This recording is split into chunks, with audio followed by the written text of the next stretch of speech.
चले आ जाए, अपनी बात अब बंद करें थोड़ा और हम पहुंचेंगे कहाँ, इलेक्ट्रोमैग्नेटिक इंडक्शन में। इस फैन को थोड़ा धुआं मुझे इसकी सीधी आवाज़ उसमें आती है, धुआं ज़्यादा आती है। बाकी उसके लिए मैंने एक माइक ऑर्डर कर दिया है, तो माइक का 1 दिन में नहीं हो रहे, दोनों डाल कर देख लियो तो कुछ नहीं।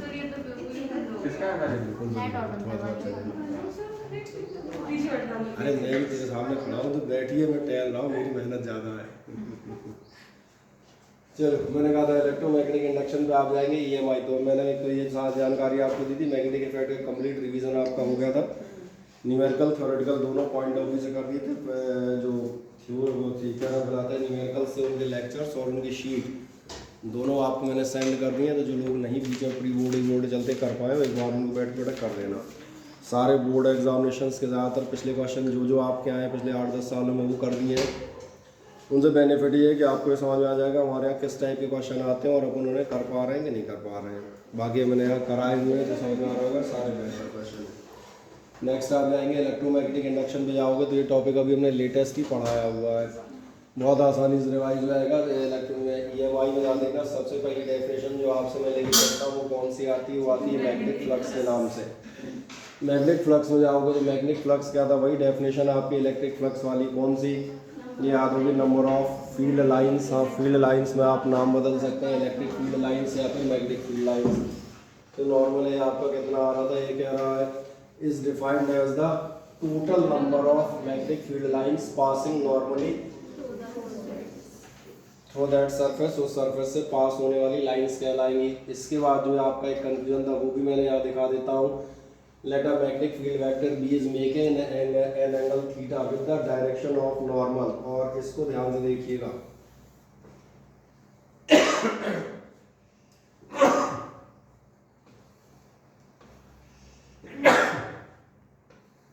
कौन सा वाला, तुम्हें यही को शंका है जो हम बताते हैं, किसी को शायद पूजा हुई थी, है ना। ये याद रखेंगे, थीटा आपने कौन सा एंगल माना है, angle theta with the direction of normal, not with the plane. Theta आप किससे मेजर करेंगे, अगर आप इस फिगर को देखेंगे, फिगर भी आपको नजर आ जाएगा। एरिया वेक्टर का डायरेक्शन में कहाँ ले रहा हूँ, नॉर्मल टू द प्लेन। और इसलिए जो भी आपकी मैग्नेटिक फील्ड एंगल बना रही है, वो एंगल आप ध्यान रखेंगे, that angle is not to be measured from the plane. इस प्लेन से मेजर नहीं करते हैं, या आप कहाँ से मेजर कर रहे होते हो, with the normal. That means actually the direction of area vector या सरफेस वेक्टर। पहली बात तो ये बिल्कुल क्लियर है, इसलिए मैंने इसको अंडरलाइन किया था कि आपका एंगल थीटा कहाँ से बन रहा है, to the plane of the surface. क्या है, पहली बात समझ में आ गई। देन मैग्नेटिक फील्ड आप ध्यान देखें 2 पार्ट में रिजॉल्व होगी, ये भी समझ में आ रहा होगा। सब आपकी कॉपी में लिखा है, इसलिए फुर्ती से दिखाता जा रहा हूँ। 2 पार्ट कौन से होंगे अपने आप समझ में आएंगे। इसका एक पार्ट जाएगा B साइन थीटा, और एक पार्ट जाएगा, आप देखेंगे कौन सा जाएगा, वो आपका जाएगा B कॉस थीटा। तो ये रहा हमारे लिए, मैं इसको पूरा लिख देता हूँ, B कॉस थीटा दिख रहा होगा, यही पार्ट है जो आपको चाहिए, और यही पार्ट है तो B कॉस थीटा और D है। इसीलिए ये B कॉस थीटा और B साइन थीटा मैंने दोनों लिख दिए, दिख रहा है। जब आप कॉस थीटा वाला पार्ट उठाएंगे तो आपका फ्लक्स कितना आ जाएगा, hence the magnetic flux linked with the elementary area कितना होना चाहिए, B cos theta into d, या इन सिंपल आप कह सकते हैं BD कॉस थीटा। दूसरी बात, एंड ऑफ द ईयर है, तो ये अपने आप समझ में आना चाहिए, that is dot product vector B dot vector D है।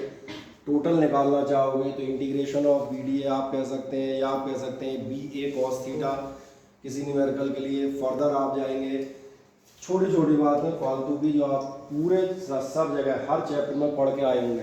कौन सी बात है, एन टर्न्स वाली कॉइल ले लोगे तो क्या करोगे, या NBA कॉस थीटा कर देना, खत्म बात। यूनिट क्या होगी, मैग्नेटिक फ्लक्स स्केलर दिख रहा है, स्केलर कहाँ से नजर आ रहा है, वो आपको यहीं से नजर आता है जब आप कहते हैं डॉट प्रोडक्ट है। SI यूनिट आपको दिख रही है, वेबर हो जाएगी। CGS यूनिट मैक्सवेल हो जाएगी। CGS सिस्टम में आपकी गॉस इंटू सेंटीमीटर स्क्वायर भी आप कर सकते हैं। एक आध यहाँ के लिए तो नहीं, बट आगे किसी ऑब्जेक्टिव के लिए आप याद कर सकते हैं। एक वेबर कितने होते हैं, 10⁻⁸ मैक्सवेल। डायमेंशंस निकालना वो आपको बहुत अच्छे से आती हैं। डायमेंशंस आप कहाँ से निकालेंगे, मैग्नेटिक फील्ड की रखें, एरिया की रखें, और अगर आपको याद हो जाती है, ये चीज़ ऐसी है जिसको एक बार निकाल के प्रैक्टिस कर लीजिएगा, क्योंकि ये मैं तो बता दूंगा, पर एक बार आप निकाल के चेक कर लें। और अब डायमेंशन बनाना तो बहुत अच्छे से निकालने आती होंगी, पूरे 2 साल हमने हर चैप्टर में कम से कम 5-6 बार डायमेंशन निकालिए, तो इनमें तो किसी को डाउट नहीं है भैया। नेक्स्ट आप बढ़ेंगे, इसके बाद अब वो चीज़ आती है जहाँ हम जो है साइन थीटा और कॉस थीटा के कन्फ्यूजन्स में आते थे, और जिसके लिए मैंने कहा था इसका ध्यान रखिएगा, ये आपको थोड़ा सा देखते हुए चलना पड़ेगा। Condition 1, when the magnetic field is acting along the plane, जब आपकी मैग्नेटिक फील्ड प्लेन के अलोंग काम कर रही हो, प्लेन के अलोंग मतलब जब आप हो magnetic field parallel to the plane, sorry कहाँ है मैग्नेटिक फील्ड, ये वाला होगा। इस केस में जब आप जाएंगे that is plane is held perpendicular to the direction of field, तो फिर आपका क्या होगा यहाँ देखना, इस केस में आपका आएगा, जो थोड़ा समझ में आ रहा होगा, एंगल हम कहाँ से नाप रहे होते हैं, एंगल हम नाप रहे होते हैं नॉर्मल से।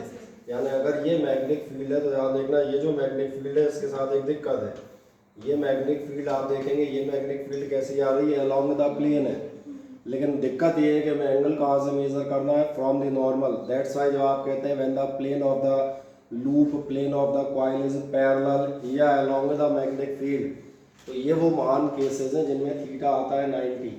और ऐसे ही जब आप कहते हैं व्हेन द मैग्नेटिक फील्ड, क्या लग रहा है दोनों एक ही हो रहे हैं क्या, चलो कोई दिक्कत नहीं, ऐसा करेंगे, इसको पलट के बनाना चाहिए था, फिगर एक ही हो गया। दूसरा केस वो आपकी कॉपी में बना हुआ है, मैं सिंपल बताऊँ, कॉपी में अगर आप देखेंगे शुरुआत में बने हुए जो आपने फिगर बनाया, मैं आपको दिखा देता हूँ अलग से, देखने आप लिखते हैं हमारे ख्याल से यहाँ से बन जाएंगे फिर। एक आपने ये वाला फिगर बनाया हुआ है देखें, और एक आपने ये वाला फिगर बनाया है, चेक कर लो, नहीं है ऐसा हो नहीं सकता मेरा, कैसा वाला नहीं बनाया था फिगर, लेकिन लेटेस्ट ही बनवाया है अभी, लेटेस्ट जो है मुझे लग रहा है इसी पिछले मंथ में चल रहे थे, कोई बात नहीं, लेटेस्ट भी तो लिखा हुआ है कहीं ना कहीं, क्योंकि समझा रहे थे तो किसी वक्त वहाँ भी सवाल था तो इसको ऐड कर दो, यही फिगर हुआ। ऐसा हो सकता है मैग्नेटिक फील्ड लाइन 2-3 दिखाई हो तो उसमें कोई कर लो, चेक कर लो, ये बना होगा एज इट इज बना होगा। तो मुझे याद है ना उस समय भी कोई फ्लक्स का पूछ रहा था, और तब मैंने कहा था एक काम करते हैं तो थोड़ा सा और डिटेल में फिगरेटिव मिनिमम और मैक्सिमम दोनों दिखा देते हैं, किसको मिले किसी को मिले नहीं मिले,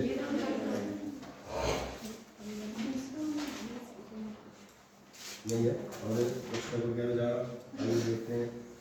मेरा एक बार आपका प्लेन जो है पैरेलल है, एक बार प्लेन आपका परपेंडिकुलर है, दोनों दिखा रखे हैं।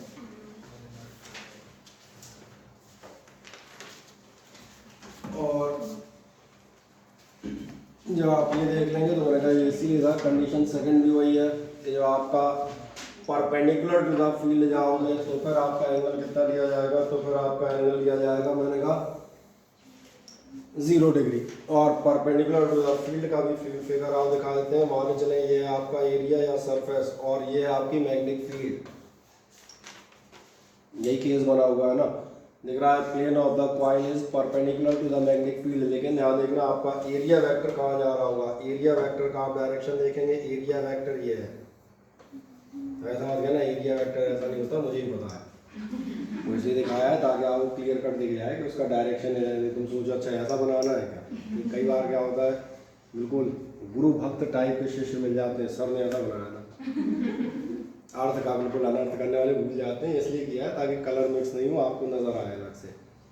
इसका डायरेक्शन भी आपका इधर जा रहा है, इसका डायरेक्शन भी इधर जा रहा है, दिख रहा है, इसलिए एंगल कितना माना गया है, इसलिए एंगल लिया गया है 0। क्या है समझ में आता है। और जाइएगा, in case of a body present in a field either uniform और non uniform outward flux is taken positive, ये आपको ध्यान था, ये हम इलेक्ट्रिसिटी से लेते आ रहे हैं, इसको याद रखने का सबसे बेहतर तरीका मैंने कहा था कि आप सिर्फ इतना याद रखें पॉजिटिव चार्ज की इलेक्ट्रिक फील्ड कहाँ जाती है, अब ये फ्रॉम इट, इसका मतलब है भैया इन्हीं फील्ड लाइंस को तो आप फ्लक्स कहते हैं, इसका सीधा सा मतलब हुआ कि आपका पॉजिटिव फ्लक्स कैसा होगा आउटवर्ड और नेगेटिव फ्लक्स कैसा होगा इनवर्ड। तो वही मैग्नेटिज्म में है, वही इलेक्ट्रिसिटी में, कोई नई चीज़ उसमें अलग से नहीं बताई जाएगी, सिर्फ एक लाइन चेंज होती है, इलेक्ट्रिक की जगह मैग्नेटिक और मैंने कहा ई की जगह बी, दैट्स ऑल। ओके, अब ध्यान देखना, ये तो समझ में आ जाएगा। Total flux linked with A close surface कितना होता है। किसी भी क्लोज सरफेस का फ्लक्स हमेशा ज़ीरो आता है, और क्लोज उसका जो है मैग्नेटिक फ्लक्स ज़ीरो क्यों आता है, ये भी मैंने कहा था। आप यहाँ पढ़ रहे हो तो अब तो एक साथ दो तीन चीज़ें पढ़ते हुए जाएंगे, क्योंकि पूरी फिजिक्स में क्वेश्चन तीन जगह अलग अलग फॉर्म में आएगा, और तीन जगह जो अलग अलग फॉर्म में आएगा वो भी मैं बता देता हूँ। नंबर 1, आपकी एनसीईआरटी की एक्सरसाइज का ये क्वेश्चन है, वो आपसे कहता है किसी ब्लैक बॉक्स या किसी बॉक्स की सरफेस पे इलेक्ट्रिक फ्लक्स ज़ीरो है, तो क्या ये इंडिकेट करता है कि उसके अंदर कोई चार्ज नहीं है। ये फर्स्ट चैप्टर में आपका क्वेश्चन, और इसका आंसर हमने वहाँ दिया हुआ है कि नहीं, ये इंडिकेट ये नहीं करता कि उसका चार्ज ज़ीरो है, ये शो करता है कि अंदर का नेट चार्ज ज़ीरो है। और जो आप इलेक्ट्रिसिटी को चेक करेंगे तो उसमें आपके इस टाइप के एक आध एग्जाम्पल बाकायदा दिए गए हैं आपके शीट्स में, और वो ये दिया गया है जैसे कोई भी सरफेस है, इसके अंदर आप एक इलेक्ट्रिक डाइपोल रख दें। इलेक्ट्रिक डाइपोल रखेंगे तो आपको नजर आएगा जितना पॉजिटिव यानी आउटवर्ड फ्लक्स होगा, एग्जैक्टली उतना ही आपका नेगेटिव फ्लक्स इनवर्ड होगा। और कई तरीके से हम इसको एक्सप्लेन कर सकते हैं। फ्लक्स के बेसिस पे आप करना चाहेंगे तो पहले फ्लक्स के बेसिस बताता हूँ। ये आपसे क्या कहेगा, the outward flux will be just equal to the negative flux. तो टोटल फ्लक्स आपका इस केस में कितना होगा, ज़ीरो। अब एक महान बात है, इलेक्ट्रिसिटी में टोटल फ्लक्स ज़ीरो हो सकता है, नहीं भी हो सकता, क्योंकि इलेक्ट्रिसिटी में आइसोलेटेड चार्ज पॉसिबल होते हैं, आइदर द पॉजिटिव और द नेगेटिव। मैं अपने पेन को अगर आपके बालों से घिसूँ क्या होगा, इट विल गेट चार्ज, और अगर चार्ज हो जाएगा मैं अपना पेन लेके अपने घर चला जाऊँगा, आप अपने बाल लेके अपने घर चले जाइए। नहीं तो यही होगा, बाल थोड़ा छोड़ जाऊँगा। सोचो गंजी लड़के कैसी हेलमेट, लोग आप दूर दूर से देखने आएंगे, 10-10 रुपये टिकट लगाएंगे। देखिए आपके शहर में पहली बार गंजी ना होता।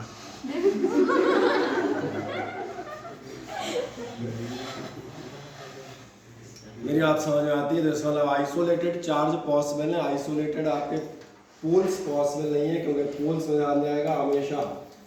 आपने कहा ये magnet is obtained in as a dipole, और डाइपोल में समझ आ रहा होगा मैग्नेटिक फ्लक्स हमेशा ज़ीरो होगा, इनवर्ड आउटवर्ड।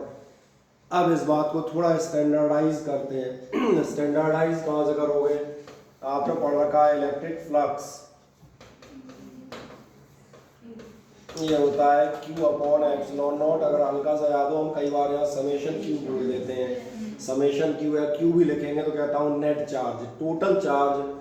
EDS में ध्यान देखना, जो कहता है समेशन ऑफ Q अगर ज़ीरो है तो आपका टोटल फ्लक्स ज़ीरो होगा, और अगर समेशन Q ज़ीरो नहीं है तो फिर ज़ीरो नहीं होगा, तो फिर कितना होगा, Q अपॉन एप्सिलॉन नॉट। लेकिन मैग्नेट के साथ ये चीज़ हमेशा बनी रहेगी।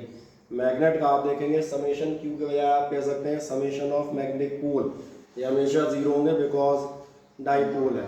और एक मज़ेदार बात ये कहलाती है गॉसेस थ्योरम इन। देखना मैं एक साथ 3 चैप्टरों तक टहले आऊँगा, और यही फिजिक्स की खूबी है। पढ़ोगे तो बहुत छोटी हो जाएगी, नहीं पढ़ोगे तो बहुत बड़ी हो जाती है।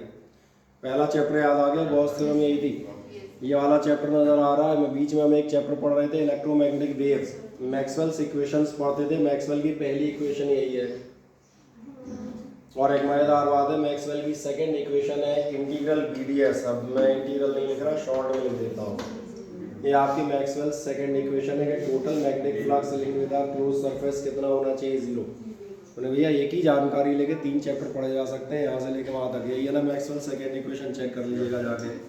मैक्सवेल की तीसरी इक्वेशन है आपका एम्पियर सर्किटल लॉ, BDL बराबर म्यू नॉट I। और मैक्सवेल की चौथी इक्वेशन क्या है, modified amperes equation. Modified amperes equation मतलब जिसको आप डिस्प्लेसमेंट करंट के लिए मॉडिफाई कर देते हैं, करेक्ट कर देते हैं। बढ़िया, इसका लगता है अनुष्का भी थोड़ा थोड़ा तो पढ़ने लगी है ना। चलो ठीक है, पास हो जाएगी। क्या होती पास नहीं होना चाह रही है। नेक्स्ट अब आपका आएगा फेराडेज एक्सपेरिमेंट। आपने पढ़े थे फेराडेज एक्सपेरिमेंट, आपको बहुत अच्छे से याद होंगे। अगर आप एक मैग्नेट आप एक कॉइल की तरफ ला रहे हैं, और मुझे लगता है फिगर आपको नज़र आना चाहिए। चलो पहला फिगर है, इसको मज़े से और बड़ा कर देते हैं ताकि सबको दिखता रहे। क्या कर रहे हैं, नॉर्थ साउथ पोल आप जो है कॉइल की तरफ ला रहे हैं, और अगर नॉर्थ साउथ पोल आप कॉइल की तरफ ला रहे हैं, क्या आपको ऐसा नज़र आता है जैसे जैसे आप पास आएगा आपका फ्लक्स इंक्रीज होगा। या फिर दूसरा केस आप चेक करें, दूसरा केस आपका क्या होगा, दूसरा केस ये होगा कि इसके बजाय खुद ही का फ्लक्स चेंज हो गया।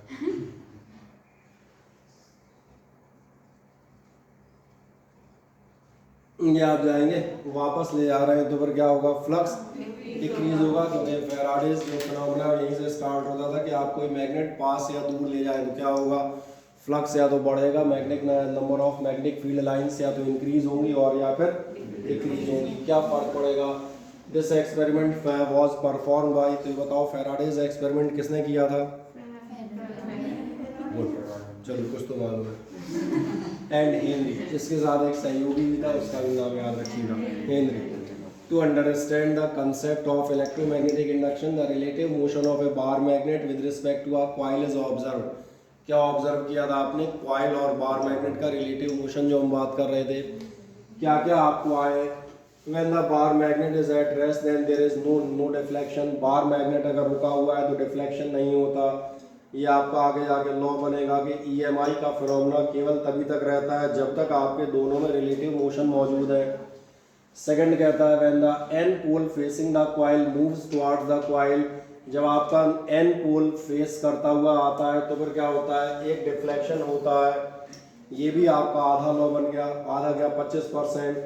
when there is a relative motion between a magnet and coil then the current and EMF induces, क्योंकि गैल्वेनोमीटर डिफ्लेक्शन होना ये बता रहा है। when this north pole is moved away from the coil then the galvanometer deflects again but in, ये याद देखोगे। इसके लिए अपने को एक और साइंटिस्ट बुलाना पड़ेगा, लेंज लॉ। लेंज जो आपको बताएगा हर स्टेट में डायरेक्शन ऑफ करंट ऐसा एडजस्ट होता है कि उन कॉजेज को अपोज करे जिनकी वजह से कहीं ना कहीं आया था। अब मैं डायरेक्ट इसलिए बताता जा रहा हूँ कि अगर आपके दिमाग में एक सेट की समरी है, ऐसा बिल्कुल नहीं है कि अपने को सीधा बताना पड़े। ओके, इसमें आप क्या कहेगा, the deflection of the galvanometer increases on moving the bar magnet faster. ये फैराडेज सेकंड लॉ बन जाएगा जो आपसे बताएगा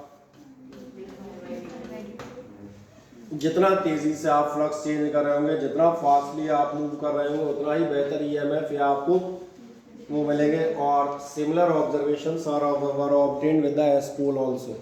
मुझे होता है फैराडेज एक्सपेरिमेंट रफली समझ में आ जाता है, ध्यान आ जाता है कि और कुछ बताना पड़े क्योंकि रिवीजन में, इसलिए कहीं कोई डाउट हो तो हमने कहा एंड टू एंड टोक लेना, क्योंकि मुझे ऐसा पता नहीं चलेगा कि मैंने पहली बार नहीं पढ़ा रहा तो हर चीज़ एक्सप्लेन करने की इच्छा नहीं है। ये रफली चलते आ रहे हैं, जहाँ लगे वहाँ टोक देना। एक्सप्लेनेशन क्या थे, एक्सप्लेनेशन वही थे जो हमने शुरुआत में लिया था। जब आपका बार मैग्नेट आपकी कॉइल की तरफ जा रहा है तो आपका ध्यान जाएगा कुछ मैग्नेटिक फील्ड लाइंस इससे लिंक होंगी और कुछ नहीं भी होंगी, दोनों बातें, कुछ लिंक होंगी और कुछ नहीं भी होंगी। जब आप इनका रिलेटिव पोजीशन चेंज करेंगे तो समझ में आ रहा होगा, या तो ये पीछे हटेगा तो कुछ लाइनें और छूट जाएंगी, या आगे बढ़ेगा तो कुछ लाइनें बढ़ भी जाएंगी। That means the magnetic flux linked with the coil will change. और इसी चेंज इन मैग्नेटिक फ्लक्स की वजह से ये फिनोमेना है, उसका एक्सप्लेनेशन है। क्या एक्सप्लेनेशन है आपसे कहता है, when Faraday explain this phenomena on the basis of magnetic flux when there is a relative motion between the conducting coil and the magnet. जब भी रिलेटिव मोशन होगा, जो ऊपर एक बार फिर से दिखा रहा था, a moving conductor cuts the magnetic flux, या कोई चलता हुआ कंडक्टर फ्लक्स कट करेगा, then the magnetic flux linked with the coil changes with the time। तो आपका मैग्नेटिक फ्लक्स कॉइल का चेंज होता है, thus an EMF and current are induced, और एक EMF करंट इंड्यूस हो जाते हैं। ये फिनोमेना हमारे लिए किस नाम से जाना जाता है, this phenomena is called electromagnetic induction. और अभी जो मैंने सबसे पहला ऑब्जर्वेशन लिया था, अगर रेस्ट में है तो कुछ नहीं होगा, तो आगे वो ये भी बताता है, क्या बता रहा है, the induced EMF persist only. Persist माने तो समझ में आता है तब तक ही, सही कह रहे, रिमेन्स, तब तक अस्तित्व में बना रहता है, क्योंकि फिजिक्स में और बायो में दोनों में हमने पढ़ा है persistence of sound and persistence of vision. कोई बताएगा क्या होते थे। परसिस्टेंस ऑफ साउंड, कान में आपकी आवाज़ कब तक बनी रहेगी, क्योंकि आपका कान में डायफ्राम वाइब्रेट करता है, थोड़ी आवाज़ आई वाइब्रेट करके खुश हो गया। और लगभग कितना कहा जाता था, 1/10 सेकेंड्स। 1/10 सेकेंड के लिए इसलिए ज़रूरी था। और याद दिलाता हूँ आपको, इको सुनने में आए, इको तभी सुनने में आएगी जब आपके और ऑब्स्टेकल के बीच का डिस्टेंस इतना होगा कि लौटने वाली साउंड 1/10 सेकंड के बाद आए। अदरवाइज क्या होगा, ये साउंड और वो पिछली का असर खत्म नहीं हुआ, नई आ गई तो दोनों ओवरलैप हो जाती है, हमें केवल रिवर्बरेशन आते हैं। रिवर्बरेशन मतलब गूंज। जैसे आप इस हॉल में बैठे हैं, बड़ा हॉल है तो ध्यान दिया होगा गूंज रही है हल्की आवाज़। क्यों गूंज रही है? क्योंकि लास्ट सिरे से टकरा के आ रही है। दिक्कत ये है तो लास्ट सिरा बहुत दूर कर दिया जाए तो फिर आपको दो दो सर सुनाई देंगे, सिंगल फीस में डबल सर, कितना मजा आएगा, है ना। गहरे कुएं में ऊंचे किलों में इसीलिए आपको साउंड आती है, घर में नहीं आएगी। और परसिस्टेंस ऑफ विजन क्या था जिसको आप इस रिकॉर्डिंग में इस्तेमाल कर रहे होते हैं, 1/16 सेकंड तक आपका परसिस्टेंस ऑफ विजन है। अगर 1 सेकंड में आप 16 फ्रेम इस वीडियो पे चला रहे हैं तो सारे फ्रेम आपको अलग अलग नज़र आएंगे, बिल्कुल साफ साफ नज़र आएगा कि मेरा हाथ यहाँ गया, यहाँ गया, यहाँ गया, फिर यहाँ गया। और अगर मोर देन 16 चला रहा हूँ, वैसे कैमरे हम बता दें एक्चुअली 30 FPS पे चलते हैं ज़्यादातर। बेहतर कैमरे आप देखेंगे 50, 40 और 60 FPS समझ में आ रहे हैं, फ्रेम पर सेकेंड। तो इसीलिए कि आपके यहाँ से यहाँ तक जब 1 सेकंड में 30 फोटो निकल जाएंगे तो समझ में नहीं आता कि बीच में ब्रेक था, तो सीधा एक ही दिखता है। तो और इसका आप प्रैक्टिकल एक्सपीरियंस कर सकते हैं in case of the cricket matches where the replays are there in between. चले, तो ये समझ में आता है। इसलिए परसिस्ट मैंने चर्चा कर दी, only as long as there is change और कटिंग ऑफ फ्लक्स। जब तक फ्लक्स चेंज या कट होता रहेगा आपका EMI बना रहेगा। फिर फैराडेज लॉ क्या थे? फैराडेज लॉ लगभग आप देखें हम पढ़ चुके हैं। केवल आपको एक काम करना है, इनको थोड़ा सा समराइज करना है, दैट्स ऑल। अब समरी लिख देंगे वो फैराडेज लॉ हो गए। पहला लॉ पढ़ चुके हो पूरा, whenever there is a change in magnetic flux, अब यही समझा रहे थे तब से, लिंक्ड विद अ कॉइल और conductor an EMF is induced in it, एक EMF इसमें इंड्यूस हो जाएगा, ये कंफर्म है। फिर जो अभी मैं कह रहा था परसिस्टेंस, उसको आप क्या कहते हैं? This EMF last so long, केवल उतनी देर चलेगा, कितनी देर चलेगा? As the change in the magnetic flux continues, जब तक आपका मैग्नेटिक फ्लक्स का चेंज कंटिन्यू करेगा। क्या ये क्लियर हो जाते हैं? नेक्स्ट आपसे कहते हैं faster the magnet greater will be the EMF, और faster the magnet greater will be the EMF, और the magnitude of the induced EMF is directly proportional, ये मैंने पीछे लिख दिया था, तुमने ध्यान दिया होगा, to the rate of change in magnetic flux. बस एक छोटी सी बात, माइनस ये बता रहा होता है कहीं ना कहीं आपका जो EMF है वो अपोज करता है चेंज इन मैग्नेटिक फ्लक्स को, क्योंकि आपने ध्यान दिया था नॉर्थ पोल लाने और ले जाने में डायरेक्शन ऑफ करंट इन्वर्ट हुई थी। तो एक बहुत बड़ा सवाल ये था कि आखिरकार डायरेक्शन ऑफ करंट इन्वर्ट क्यों हुआ, और इन्वर्ट क्यों हुआ उसका जवाब आप देखेंगे आपको आगे मिल जाएगा। और आगे जो आपको जवाब मिलेगा वो ये रहा, ये आपसे क्या कहेगा?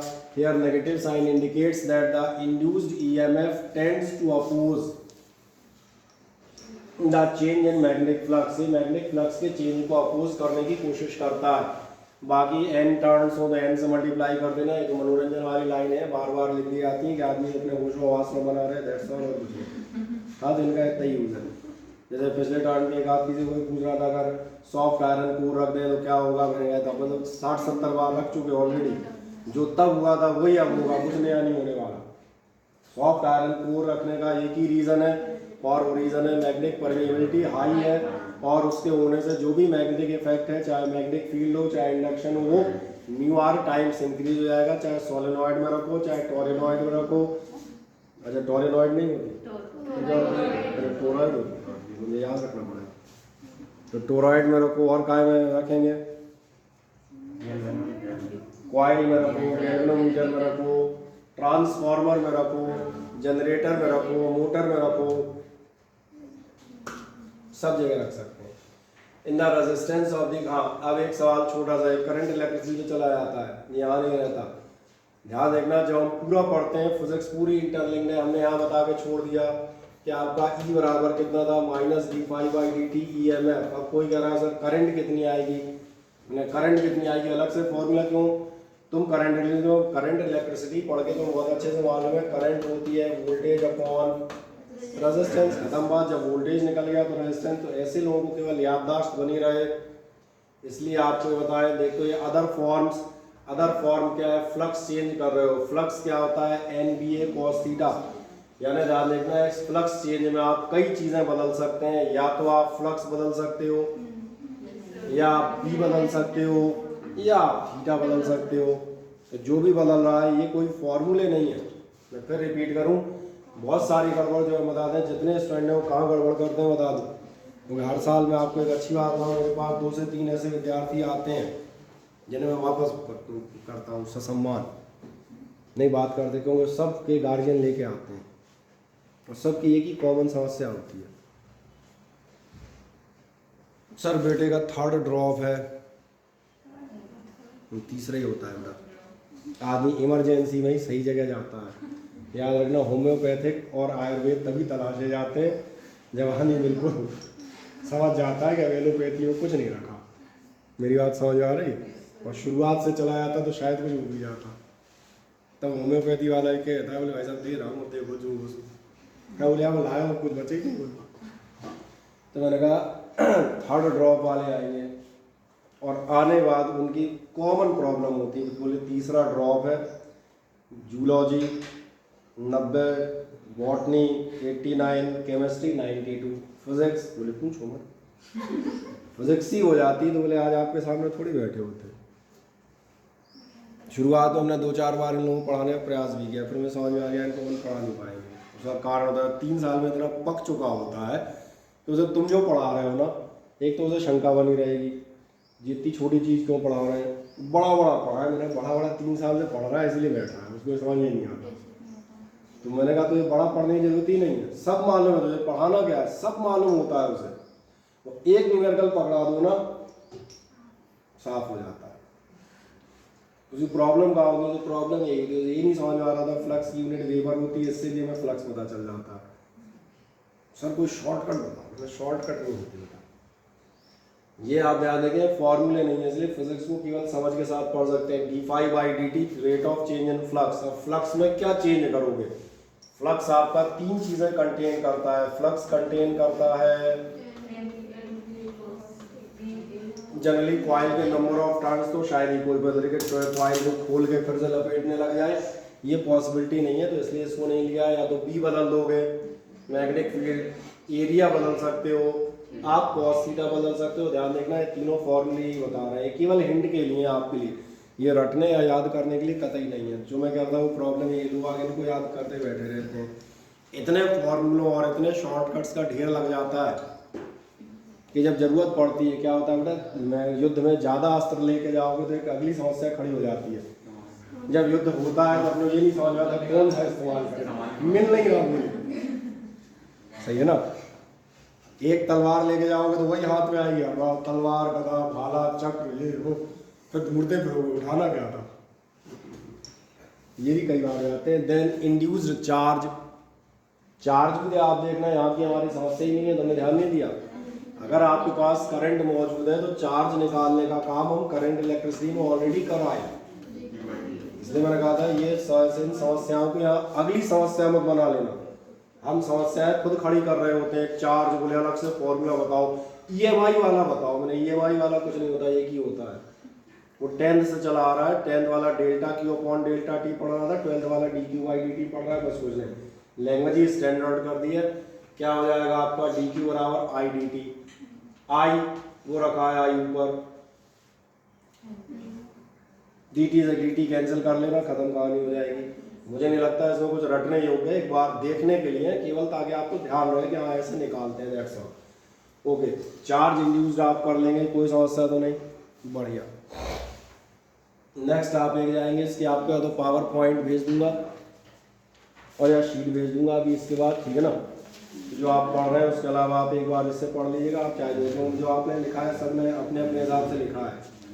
उसने फैराडे के लॉ लिखने के बाद फिर वो सीधे उसके बाद एडी करंट में आए थे, तो एडी करंट लिखी है, मुझे दिख रहा है कॉपियों में। किसी का मुझे सिस्टमेटिक इस साल पूरा दिखा ही नहीं है, जिसमें पूरा एकदम एक सब सुशील और सुसंस्कृत ढंग से लिखा है, लिखा है ठीक है। चलिए लेंस लॉ बता देते हैं। लेंस लॉ क्या है आपके लिए?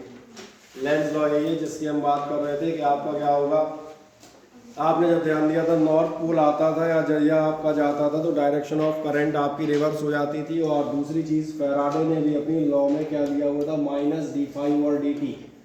इस माइनस के साइन से भी आप बहुत वर्षों से परिचित हैं, अपोजिशन बताता है। यानी क्या चीज़ बता रहा है, ध्यान देखना, ईएमएफ ऐसा है जो कि फ्लक्स चेंज के अपोजिट जाएगा। तुम फ्लक्स बढ़ा रहे होगे ये कम करेगा, तुम कम कर रहे होगे ये बढ़ाने की कोशिश करेगा, उससे अपोजिट चलना है। And that's all about Lenz law. Lenz law आपसे कहते हैं according to this law the polarity of induced EMF, जो भी आपका इंड्यूस्ड ईएमएफ है उसकी पोलैरिटी या डायरेक्शन ऑफ करंट हमेशा कैसी होगी, is always such that it opposes the same cause. ये उसी कॉज को अपोज करेगा क्योंकि फ्लक्स चेंज से डेवलप होता है, due to which it is produced. मेरी बात समझ में आती है। और इसलिए जब पिछले वर्षों में इसको समझाते थे तो हमेशा बताते थे हर बेटा अपने बाप का विरोध करता है। पूछ लो लड़कों से, पिताजी का विरोध करते हो कि नहीं करते? अरे ऐसे मत बताओ यार। नहीं करते। देखो अब यार हम बता देते हैं, देखो सामने विरोध करने की तुम्हारी हिम्मत नहीं है, इसलिए अपन इंटरनल विरोध करते हैं, अपन इंटरनल रेजिस्टेंस के साथ खेलते हैं। अपन पापा से कहते हैं ऑनलाइन क्लास शुरू हो रही है, मोबाइल की बहुत ज़रूरत है। बोले तो मैं सोच रहा हूँ सैमसंग का M30s 48 megapixel triple camera wide angle के साथ लिया जाए। पापा कहते हैं कोई ज़रूरत नहीं, वीवो का 8000 वाला ले लें। फिर अपन मनी मन कितना, बस कैसे खड़ूस खजूस पापा हमें अलॉट किए गए। पसंद अगर चुनने की आज़ादी हो, बोले कौन से वाला पापा चाहिए, तो अपन एकदम अच्छा एकदम सब टाइप के पापा लेके आना। अच्छा एग्जामिनेशन में जा रहे थे वो PTM होती है, फिर सच है। और पिताजी जब कहते हैं बोले कितने बज रहे हैं, लेट हो गए, कहाँ थे? अच्छा तो हम क्या दोस्तों से मिलने नहीं आए? जैसे कौन है विरोध नहीं करता, अभिषेक करता नहीं करता। उसके पीछे कारण होता है विचारों की भिन्नता, समय की भिन्नता, सारी अपनी जगह बनी रहती है, हर अस्तित्व स्वतंत्र है। और इसलिए तय है कि दो लोग हमेशा एक दूसरे के विरोधी बने रहते हैं, भले ही जुड़े रहें तब भी, है ना। आगे देख लें, according to this law the direction of induced current क्या कहेगा, इंड्यूस्ड ईएमएफ या आपका जो करंट का डायरेक्शन है कैसा बना जाएगा, such as to oppose the cause that produces it. जिस कॉज की वजह से प्रोड्यूस्ड है, जिस कॉज से उसी को अपोज करेगा। जैसे एक सिंबल में दिखाते हैं, ध्यान से देखें, इसी फिगर को देखते हुए चलते हैं, मजेदार फिगर दिख रहा है मुझे। ये मान चले आपका ऑब्जर्वर है, ये आपका नॉर्थ पोल इस साइड जा रहा है, दिख रहा है साफ साफ फिगर, हाँ ना बताएं। और अगर नॉर्थ पोल आपको नजर आ रहा है तो फिर एक छोटा सा काम करते हैं, जब ये नॉर्थ पोल इस साइड जाएगा तो क्या आपको एक वो ऐसे सिंबल याद थे? चलो मैं यहाँ पे बना देता हूँ, ये याद है क्या भूल गए? याद है ना, बस बढ़िया। अब जरा आप इस घटना को एक सेकंड ध्यान देखें, north pole of the magnet is moving towards the loop, flux change हो रहा है, इस लूप में करंट तो डेवलप होगी, ये कंफर्म है। बस शंका ये है कि वो करंट एंटी क्लॉकवाइज जाएगी या क्लॉकवाइज। तो बहुत ध्यान देखना, वो करंट ऐसी जाएगी कि इस मैग्नेट के आने को अपोज कर सके, और इस मैग्नेट के आने को अपोज करने के लिए, इसे रोकने के लिए इसे नॉर्थ पोल बनना पड़ेगा। और जब नॉर्थ पोल बनेगी तो डायरेक्शन ऑफ करंट में अपने आप दिख रहा होगा कि एंटी क्लॉकवाइज है। समझ आ जाता है? यानी अब उल्टा करें, एक काम करेंगे, शायद उल्टा फिगर भी दिया होगा, पहले उसको दिखा देता हूँ फिर आगे बढ़ूंगा। उल्टा फिगर नहीं दिया बेचारा, कहीं भी नहीं, चलो कोई बात नहीं, एक सेकंड के लिए हम इसे उल्टा कर लेते हैं। अगर मान के चलो ये पोल इधर चला जाए तो क्या होगा, आप देखना नॉर्थ पोल भागेगा, और नॉर्थ पोल अगर भागेगा तो फिर ये कॉइल उसे रोकेगी, ईएमएफ ऐसा डेवलप होगा, उसी कॉज का अपोज करेगा जिसकी वजह से डेवलप हुआ, यानी इसके जाने का। और जाने को अपोज करने के लिए इसे बनना चाहिए साउथ पोल, तो ये साउथ पोलैरिटी डेवलप करेगा। और एक मजेदार बात है, जैसे ही साउथ पोलैरिटी डेवलप करेगा तो डायरेक्शन ऑफ करंट देख लें कौन सा आ रहा है, तो आपको समझ में आ जाएगा। In each and every state of EMI the direction of induced current or EMF is such that it opposes the same cause due to which it is produced। Magnet के आने जाने से डेवलप हुआ है उसी को रोक रहा है। और इसीलिए आगे जाके बताएंगे यही तो कंजर्वेशन ऑफ एनर्जी है, नहीं तो लोगों के लिए फोकट का धंधा हो जाता और मध्य प्रदेश विद्युत मंडल जो है बेचारा बेरोजगार हो जाता। लोग जब अपने घर में फालतू बैठे होते तो एक कॉइल एक मैग्नेट लेते, बोले क्या कर रहे हो, बोले जनरेटर बना उसमें। नहीं तो जनरेटर आप बन सकते हैं बट उसमें कहीं ना कहीं एनर्जी जाएगी, और कहाँ से जाएगी? ये जो आप मैकेनिकल वर्क करते हैं यही कन्वर्ट होता है। समझ में आ रहा है? जो आपने फोर्स लिया था इस फोर्स के अगेंस्ट या तो मैग्नेट आया होगा या इस फोर्स के अगेंस्ट मैग्नेट जाएगा। इस आने और जाने के लिए इस फोर्स के अगेंस्ट जो भी मैकेनिकल वर्क करें, चाहे आप कर रहे हो, चाहे जनरेटर में डीजल मोटर कर रही हो, डीजल इंजन, चाहे मैंने कहा विंड मिल की ब्लेड्स कर रही हो, सबका काम एक ही है, इस मोशन को कराना। तो ये जो मैकेनिकल एनर्जी आ रही है that appears in form of electrical energy. क्या है? रफली समझ में आ जाता है। देखिए ध्यान से क्या कह रहा है, when the north pole of a bar magnet is brought close to a loop. जब आप नॉर्थ पोल कहाँ ला रहे हैं? आप ला रहे हैं close to the loop, then the current induces in the anti clockwise direction। North से याद रखना, एंटी क्लॉकवाइज नाम ही दिख जाता है, एंटी क्लॉकवाइज एन, बस। तो करंट कहाँ जाएगी? एंटी क्लॉकवाइज में। दोनों नॉर्थ बनेंगे, रिपेल करेंगे। So the loop behaves as a north pole and repels. उल्टा अपने आप मिल जाएगा। When the north pole of a magnet is carried away from the loop, जब आप इसे बाहर लेके जाएंगे तो करंट कहाँ जाएगी? अपोजिट। अपोजिट का मतलब अब आपकी करंट फ्लो होगी क्लॉकवाइज डायरेक्शन में, और क्लॉकवाइज डायरेक्शन में आया तो एस पोल इसे अट्रैक्ट करेगा। यही ऑब्जर्वेशन आपको दोबारा में भी मिलेंगे साउथ पोल के साथ। ये बता दिया जाता है कि ऐसा नहीं नॉर्थ पोल के साथ ही मिल रहे हो। ओके, देन इसके बाद आप आगे जाएंगे Lenz law in accordance with the law of conservation of energy. क्या ये बात समझ में आती है? कोई पूछेगा कैसे, क्या बताएगा? Because some external work is to be done in each stage. अगर आपके आने जाने का अपोज हो रहा है, बीच में तो नहीं आ रहा थोड़ा सा, अब किसी के बीच में तो आऊंगा चले कोई बात नहीं। तो मैंने कहा तो ये आपको क्या चीज़ बताएगा? यहाँ बताएगा अट्रैक्टिव और repulsive force due to the induced current. जो भी आपका मूवमेंट ऑफ मैग्नेट था उसके लिए आपको कुछ ना कुछ वर्क डन करना पड़ेगा, क्योंकि उसका अट्रैक्टिव या रिपल्सिव फोर्स जा रहा है। This mechanical work transforms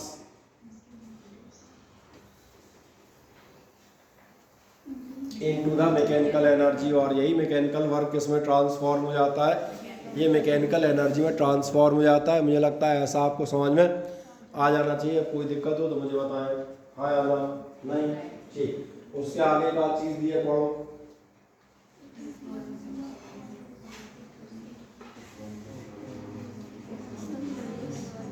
ये छोटे छोटे मनोरंजक क्वेश्चन कहलाते हैं। Once the coil is of copper and once of brass. आपसे कहा जाएगा दो तरह की कॉइल रख ली गई, एक बार कॉपर की रखी गई थी, एक बार ब्रास से आने के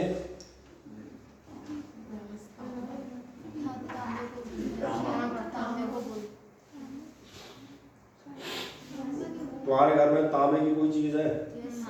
क्या है? तांबे का जग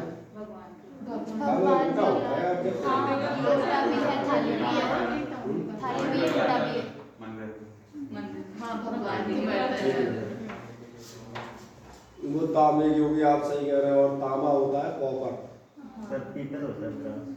पीतल होता है ब्रास। आप बिल्कुल सही कह रहे हैं। और ब्रास कौन सी होती है? ब्रास होती है एकदम चमकीली पीली। पीतल के हम बता दें आपके यहाँ मटके हो सकते हैं जो टाड़ पे रखे। पापा की शादी में मिले होंगे। पापा की यूनिफॉर्म में है। यूनिफॉर्म में लगे। अच्छा यूनिफॉर्म में बेल्ट में ब्रास होगी, आप सही कह रहे हैं। मुझे लग रहा है कि पापा ने अपने आज ही प्रचलन में नहीं, कोई हंसने वाली बात नहीं, तुमने ध्यान ही नहीं दिया। आज ही उठा अपनी शादियों में। अरे इधर सुनो, अपनी शादियों में आज भी पीतल के बर्तन दिए जाते हैं। हालांकि उनका इस्तेमाल कुछ नहीं था और टाड़ पे रखे जाते हैं, बात अलग है, लेकिन दिए वही जाते हैं। और बताया था तुमने ध्यान दिया, बारात दी जाती है, विशेषकर जो अपन पैर पूजा करते हैं। हाँ बहुत बड़ी बारात होती है, उसमें आपने ध्यान नहीं दिया। वो कांसे की होती है और कांसे की थाली ही चलेगी। और कांसा जाओगे तो कांसा क्या होता है? मेला बड़ा कटोरा कहलाता है, जिसमें हमें डेली लाइफ की हिंदी की अंग्रेजी नहीं मालूम। मेडल होता है, ब्रॉन्ज मेडल होता है, सही कह रहे हैं।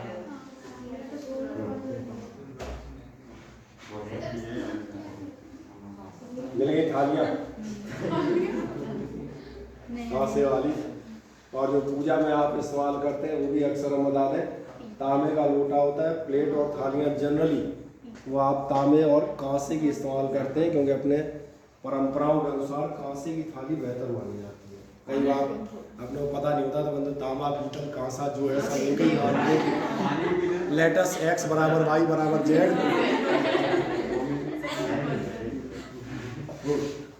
इसलिए याद रखिएगा, कॉपर आपका तांबा है, ब्रास आपकी पीतल है। और तांबे का कलर आप देखेंगे होता है रेडिश सिंदूरी टाइप होता है ना। पीतल का कलर होता है एग्जैक्ट पीला, सोने जैसा। पीतल एकदम सोने जैसा पीला चमकदार होता है। और कांसा देखेंगे हल्का सा पीले और सिंदूरी में ग्रे टाइप का हो जाएगा। कांसे खाने में देखेंगे पीला तो होता है पर ग्रेइश पीला हो जाता है। सारी एलॉयज हैं, इसके लिए केमिस्ट्री भी पढ़ा करो और घर पे भी ध्यान दिया करो।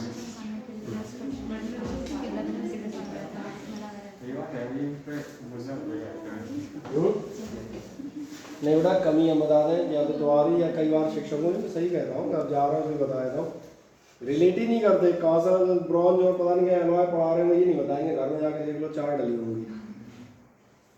सही बता रहा हूँ। मेटलर्जी जब आप पढ़ रहे होते हैं, अगर आपको ये बता दिया जाए कि भैया ब्रास या ये जो है जो एलॉय पढ़ रहे हो, प्रॉपर्टी पढ़ रहे हो, घर जाके देख लो डली होंगी।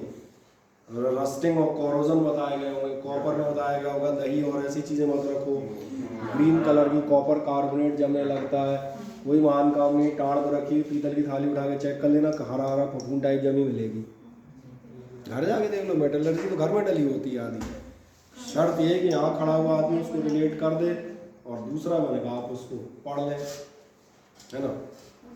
ये दोनों तरफ से दिक्कतें रहती हैं। चले हम आगे बढ़ते हैं। क्या कह रहा है, विद सेम वेलोसिटी अगर 2 तरह की आप कॉइल ले रहे हैं तो फिर इंड्यूस्ड ईएमएफ किस में ज़्यादा होगा? इंड्यूस्ड ईएमएफ ध्यान देखना कॉपर में ज़्यादा होगी। ये एक सवाल था इसलिए पूछा गया, कॉपर में ज़्यादा क्यों होगी? समझ में आ रहा है? कॉपर में ज़्यादा इसलिए होगी क्योंकि इंड्यूस्ड करंट आपकी थी, ध्यान देखना, I बराबर E/R। एक इंटरेस्टिंग बात यह है कि अगर आप अलग अलग लूप्स लेते हैं, कॉपर का, एल्यूमिनियम का, ब्रास का, लोहे का और भी चाहे जिसका, और इनके पास अगर आप मैग्नेट ला रहे हैं सेम स्पीड से, तो एक इंटरेस्टिंग चीज़ है, ईएमएफ सब में बराबर आएगा क्योंकि फ्लक्स तो बराबर जनरेट हुआ है।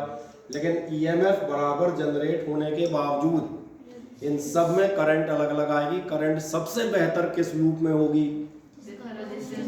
जिसका रेजिस्टेंस सबसे कम होगा, यानी अगर चांदी का छल्ला हो तो, then copper, then aluminium, then the others. तो ये एग्जांपल मैंने कहा रखने के लिए नहीं होते बेटा, क्या है दिमाग जागृत करने के लिए होते हैं केवल।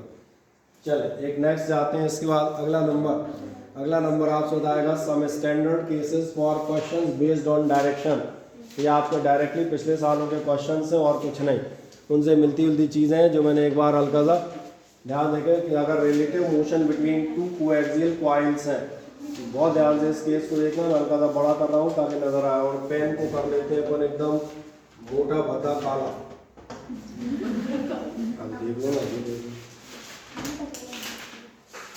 अब सबसे पहला करेगा relative motion between 2 axial coils. और ध्यान से एक एक को देख के आना, समझने की कोशिश करना। बाद में मैं आपको पावर पॉइंट भेज दूंगा, घर पे दिमाग बैठ के लगाना। When a current carrying coil moves towards or away from a stationary coil, आपकी एक कॉइल स्टेशनरी है, ये मैंने कहा ये कैसी कॉइल है, ये है स्टेशनरी, इसको हमने रख दिया, और आप एक दूसरी कॉइल इसके पास लेके चले आ रहे हैं। देख रहे हैं ये दूसरी कॉइल आती हुई, मैं दोनों कॉइल एक बार ऐसी करूँ ताकि दिखने लगे। नहीं तुम्हें तो दिख रही है, एक्चुअली जो वीडियोस में होते हैं कई बार कलर नहीं समझ आते, कई बार काला मोटा पेन ले लेते हैं, ठीक है ना। इसकी चिंता मत करना, ये तो आदमी है।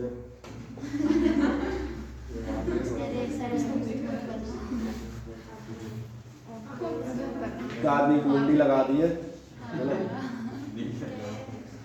जैसा महाभारत में भी एक था, महाभारत में कौन था वो? कृष्ण ने एक खोपड़ी काट के लटकाई थी, उसने पूरा महाभारत का युद्ध देखा था है।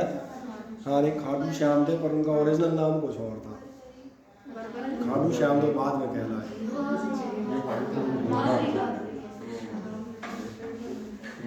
नाम एक्चुअली याद नहीं आ रहा। चलो ठीक है, तो ध्यान से देखें अब इसको। मान चले एक क्वाइल इस साइड जा रही है, अगर ये क्वाइल इस साइड जा रही है तो सवाल आता है इस क्वाइल की जो करंट है वो इसके डायरेक्शन में आएगी या इसके अपोजिट आएगी। बहुत ध्यान से देखना है था। मैं मान चलता हूँ इस क्वाइल में लेट इट बी करंट का डायरेक्शन है ये, मान के चलो कुछ भी हो सकता है, उससे कोई अंतर नहीं पड़ता। जब ये क्वाइल इसकी साइड जाएगी तो मुझे बताओ मैग्नेटिक फ्लक्स बढ़ेगा कि कम होगा? पहली बात बताऊँ ये क्वाइल नहीं है मैग्नेट है, ऐसा नजर आ रहा है, और मैग्नेटिक फ्लक्स बढ़ेगा। मैग्नेटिक फ्लक्स बढ़ेगा मतलब वो कम करने की कोशिश करेगा। तो अब कम कैसे होगा? कम ऐसे होगा कि करंट उल्टा देना, बस उल्टा कर देना सिंपल। अगर मान चलो ये मैंने ऐसी रखी है उसमें आप इसको ऐसा कर देना, तो इसलिए मैं क्लॉक और एंटी क्लॉक तो पढ़ ही नहीं रहा हूँ, सीधा कह रहा हूँ ऐसा। और अगर मान चलो उसमें ऐसा दिया होता तो बस सीधी सी बात। तो क्या है पहली कहानी समझ में आती है। इसी फिगर से मैं उल्टा स्टोरी सुना देते हैं। मान के चले फिर एक करंट कैरिंग कॉइल है but it is moving away. थोड़ा सा दिमाग को कष्ट देना पड़ेगा। मैं मान के चल रहा हूँ ये कॉइल आपकी कहाँ जा रही है? दूर भाग रही है। ये कॉइल नहीं मैग्नेट है, ऐसा दिखता है। अब अगला सवाल, अगर मैग्नेट दूर भागेगा तो फ्लक्स कम होगा कि बढ़ेगा? कम होगा। तो वो कॉइल क्या क्या कोशिश करेगी? वो कोशिश करेगी बढ़ जाए। बढ़ जाए मतलब सेम डायरेक्शन में जाएगी। अब ये कहानी समझ में आती है कृष्णा? हाँ या ना बताओ, कोई डाउट हो तो बोलो। नहीं, बढ़िया। तो इसलिए आपको ये समझ में आ गया होगा। इसमें जो आपकी करंट है तो पहला वाला था एंटी क्लॉकवाइज, इसलिए लिया गया है क्योंकि ये पास आ रही है, बढ़ रहा है फ्लक्स, वो उल्टा चल के कम करेगा। और इसलिए मैंने कहा हिंदी का इस्तेमाल करते हुए उसको मजे से, बाकी नीचे लिखा ही induce current in opposite to the main current, ये तो पढ़ी लोग अंग्रेजी में। ठीक है, चलो एक और नेक्स्ट ट्राई करते हैं हम लोग। अब की बार ये कॉइल्स हैं जिनकी हम चर्चा कर रहे थे, बढ़िया बड़ी बड़ी कॉइल्स हैं। ये मान के चलेंगे, थोड़ा मोटा कर देता हूँ ये।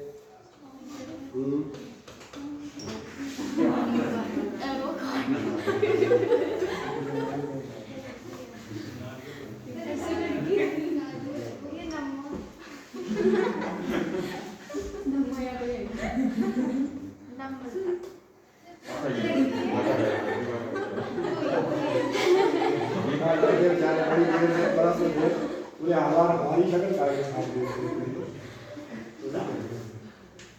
दो लाइनों में तो जेंडर चेंज हो जाता है। चले देखें ध्यान से। अब की बार ये कॉइल मान के चलते हैं, ये कहाँ मूव कर रही है? अपोजिट। और कहीं भी एक जगह डायरेक्शन ऑफ करंट मान लो, फॉर एग्जांपल हमने फिर मान लिया ये डायरेक्शन ऑफ करंट। जैसे आप नाम लेंगे तो आप कह सकते हैं it is clockwise. Now the question is, फिर वहीं से स्टार्ट करेंगे जो भी रिपीट कर रहा था, बिना फिगर के दिखा दिया था। फिगर के जब दूर जाओगे फ्लक्स होगा कम, होगा कम। तो ये क्या कोशिश करेगी? ये कोशिश करेगी बढ़ाए, सही कह रहे हैं, ज़्यादा हो जाए। अब बढ़ाओगे कैसे? तो उसी डायरेक्शन में करंट लाओ। देखो ध्यान से, सेम डायरेक्शन ही करंट आएगी और इसलिए आप नीचे पढ़ेंगे, नीचे आपको मिल भी आएगा in the same direction of the main current. क्या है, मेरी बात क्लियर हो जाती है? तो एग्जाम में बैठ के हम कई बार ऐसे क्वेश्चन सोच नहीं पाते हैं, बोले ये क्या पढ़ा है, इसका क्या करना था, कुछ नहीं करना होता। आए कुछ और देखते हैं। When two current carrying coils carries current in the same direction, ये रहे।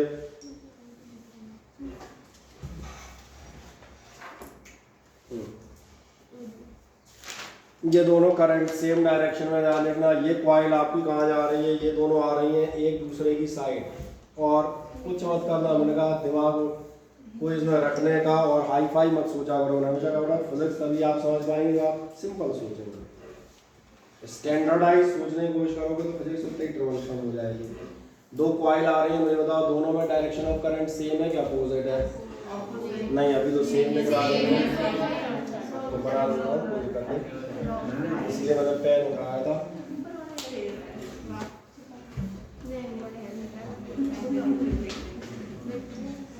बढ़िया, दोनों में आपका सेम डायरेक्शन वाली सेम डायरेक्शन ऑफ करंट है। क्या है, समझ में आ रहा है? दोनों आपकी एक दूसरे की पास आ रही है। मुझे बताएं, ये दोनों कॉइल एक दूसरे का फ्लक्स बढ़ाएंगी कि कम करेंगी? बढ़ाएंगी। इसका मतलब समझ में आ रहा होगा, जो इंड्यूस्ड करंट होगी, एक्चुअली आपने एक सेल्फ इंडक्शन का फिनोमेनन पढ़ा था। इसमें भी हमने सेल्फ इंडक्शन पढ़ाया नहीं है, लेकिन मैंने डायरेक्ट ले लिया। सेल्फ इंडक्शन ये था, किसी भी कॉइल से पास होने वाली करंट में चेंज करोगे तो उसमें खुद में भी करंट आ जाती है। अब ध्यान देखो, ये क्या कर रही है, एक दूसरे फ्लक्स को बढ़ा रही है। इसका मतलब इंड्यूस्ड करंट कहाँ जाएगी? उल्टा जाएगी। नहीं आया समझ में? ये एक दूसरे के फ्लक्स को बढ़ा रही है, तो इनमें जो भी इंड्यूस्ड करंट आएंगी वो कहाँ जाएंगी? अपोजिट जाएंगी, ताकि इनके इफेक्ट को कम कर सके। पढ़ो नीचे देखो ध्यान से, शायद ही लिखा हुआ मिले आपको। Induce current in both the coils opposite to that of main current. Main current के दोनों कॉइल्स में कैसे जाएंगी? अपोजिट, यानी दोनों की इंड्यूस करंट मैं आपको दिखा देता हूँ। दोनों की इंड्यूस करंट कैसी होंगी?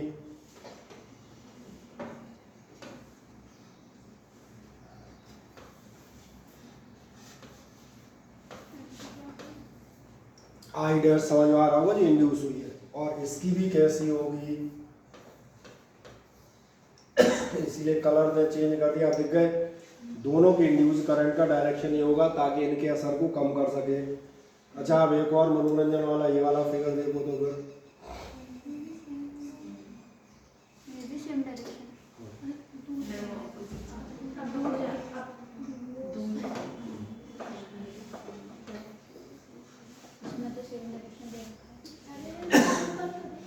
वो तुम आंसर पढ़ रहे हो, आंसर मत पढ़ने लगना, क्वेश्चन में ध्यान दे। वैसे तो यहीं से दिख गया होगा मूव अवे, ज़्यादा हो तो ऊपर का हेडिंग दिखा दो मूव अवे, वैसे उसकी जरूरत नहीं थी, यहीं से दिख रहा था ना मूव अवे। ये दो कॉइल्स हैं, ये एक दूसरे से मूव अवे कर रही है, क्या होगा? पहले देखें, सिस्टमेटिक चलिएगा, फ्लक्स कम होगा। फ्लक्स कम होगा तो बढ़ाना पड़ेगा, बढ़ाना पड़ेगा मतलब जो करंट आएगी वो सपोर्टिव आएगी। समझ आ रहा है? अपोजिंग नहीं आनी चाहिए, करंट कैसे आनी चाहिए? सपोर्टिव। इसका मतलब अब जो करंट आएगी वो इसको बढ़ाएगी। नहीं आ रही समझ में? हाँ ना, मुझे बताओ दोबारा से, मैं फिर से एक बार एक्सप्लेन कर दूंगा, किसी को दिक्कत हो तो बोलो। ऑपरेशन समझ आ जाता है? अगर ये away these coils are moving away, then उनका मैग्नेटिक फ्लक्स, मैग्नेटिक इफेक्ट जो भी कहना चाहो वो कम होगा, ये कंफर्म होगा। और कम होगा तो लेंज लॉ कहता है कम नहीं होने देंगे, बढ़ाएंगे। बढ़ाओगे कैसे? सेम डायरेक्शन में करंट ले आओ। अब जो आप पढ़ रहे थे वो नीचे आप पढ़ लें, वो आंसर था। Induced current in both the coils, दोनों कॉइल की जो करंट है वो क्या करेगी? Assist the main current. अब देखो, असिस्ट द मेन करंट तो समझ में आता है। असिस्टेंट कौन कहलाता है? जो आपके साथ साथ चलता है, पीछे पीछे। तो असिस्ट अच्छा नहीं लगे, कोई दिक्कत नहीं, असिस्ट आप हटा लेना। आप बता दोगे in the same direction of the main current, वो कोई दिक्कत नहीं। क्या ये समझ में आते हैं? हाँ ना, बताएं। नहीं आ रहा है? ठीक है। एक नेक्स्ट आप देखिएगा, नेक्स्ट कह रहा है when two current carrying coils carries current in the opposite direction. कुछ नहीं करना है, कुछ हेडिंग देख के मत घबराना, फिगर देख के नहीं घबराना, जो आप पढ़ चुके हो पर्याप्त है, उससे ज़्यादा पढ़ने की जरूरत ही नहीं है। ये दो कॉइल्स हैं QR आपके पास, और इनको पहले अपन कर लें काला।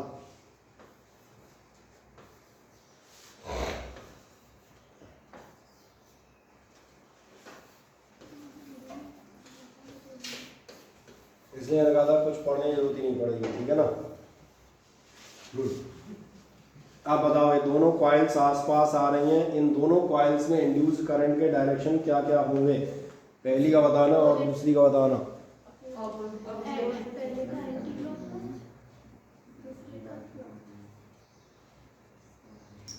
दिख रहा है ना? बढ़िया दिख रहा है।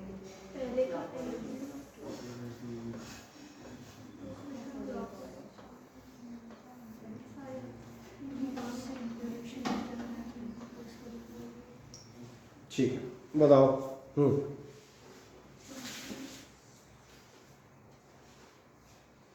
कॉइल में करंट डायरेक्शन किधर रखूं, इधर या उधर? उधर, मतलब ऊपर की तरफ। क्या आप एग्री करते हैं? ठीक है, मुझे बताएं कैसे। एक सेकंड, पेन चेंज कर लूं। इसको मैंने मान लिया, ये आप रखेंगे इधर। क्यों बताएं? क्योंकि बहुत सीधी सी चीज़ है, जब ये इसके पास आएगी तो इसका मैग्नेटिक फ्लक्स बढ़ेगा, ये आप कहना चाह रहे हैं। ठीक है, अब मैं एक छोटी बात आता हूँ, जब ये पास आएंगी तो इनका मैग्नेटिक फ्लक्स कम होगा। अब क्यों बात, जब आप देखो ध्यान से, क्योंकि दोनों में करंट का डायरेक्शन उल्टा है, ये एक दूसरे के इफेक्ट को बढ़ाएंगे कि कम करेंगे?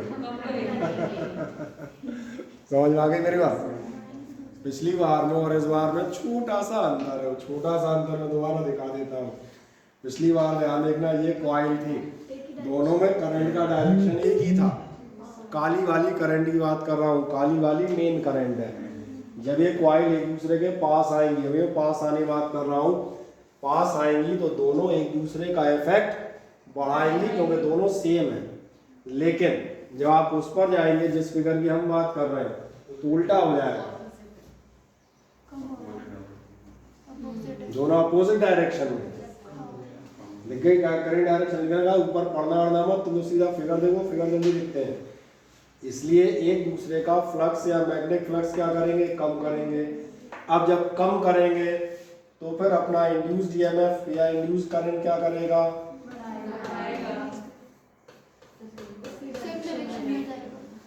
अभी नहीं समझ में आया? तो बढ़ा कैसे सकते हो, बढ़ाने का एकमात्र तरीका है ये, इसमें ये और उसमें उसका भी तो बढ़ेगा ना।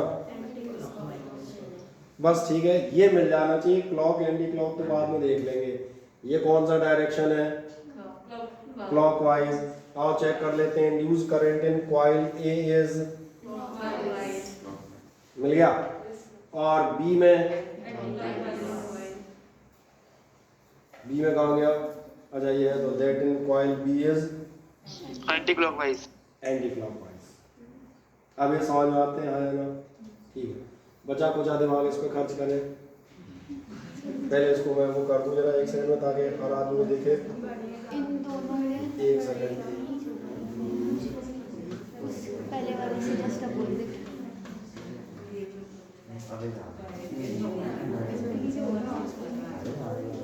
हाँ भाई, मजेदार, सबसे मजेदार फिगर तो यही, जो इसका जवाब दे लेंगे, बस इसको ही मान के चलेंगे, उसकी लॉजिकल क्षमता ठीक है।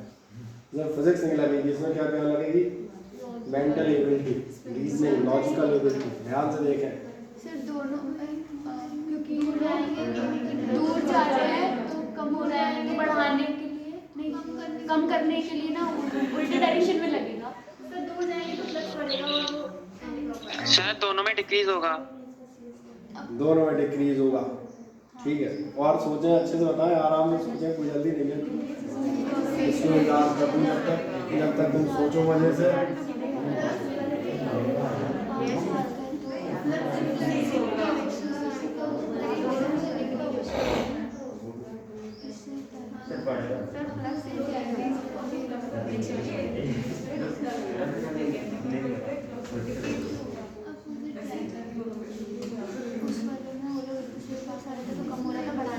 डायरेक्शन में जाता है, इसमें अपोजिट जा रहे हैं तो कम हो रहा है, नहीं तो बढ़ रहा है, कम करने के लिए अपोजिट डायरेक्शन में बताया। सर बढ़ रहा है ना। चलो एक एक आदमी पूछते हैं, कौन बताएगा, एक कोई मुझे बताओ। चलो प्रिया यादव बताएगी, क्या बता रही है, अब बताओ। दोनों का फ्लक्स इंक्रीज होगा, आप सही कह रहे हैं। पहली बात बताऊं, ये दोनों कॉइल्स ध्यान देखो अपोजिट डायरेक्शन में है। जब दिक्कत आए दोनों तरफ से देख लो, अपोजिट डायरेक्शन में अगर ये पास आई, अपोजिट डायरेक्शन में फ्लक्स कम हो जाएगा। दूर जाएंगी तो एक दूसरे का असर खत्म होगा, तो फ्लक्स बढ़ेगा। तो क्या है, पहला लॉजिक समझ में आता है या नहीं? क्योंकि बस यही चाहिए था, ये मिल गया तो सारी चीजें मिल जाएंगी। अपोजिट डायरेक्शन में उल्टे लोग अगर एक दूसरे के पास आएंगे तो उनका असर कम होने लगेगा, और दूर जाओगे तो उनका असर अपना फुल फ्लैश होगा। यही तो मतलब हुआ ना? नहीं आया प्रियंका शर्मा, समझ पता नहीं। इसका मतलब फ्लक्स ध्यान देखना क्या होगा इनका, ये बढ़ेगा। अब फ्लक्स बढ़ेगा तो अपने को क्या करना है, जो इंड्यूस्ड ईएमएफ है वो चाहेगा कम करना। वो क्या चाहेगा, वो चाहेगा कि ये कम हो जाए। तो कम कैसे होगा, जो भी करंट है उसका अपोजिट करंट, और जो भी करंट है उसका अपोजिट हम कर सकते हैं। ये इधर है तो इसको इधर कर दो, और उधर है तो इधर कर दो। और आखिरी काम जो कॉपी में लिखने लायक होता है वही होता है, ये एंटी क्लॉकवाइज दिख रहा होगा और ये हो गए मनोरंजक चित्र और विचित्र।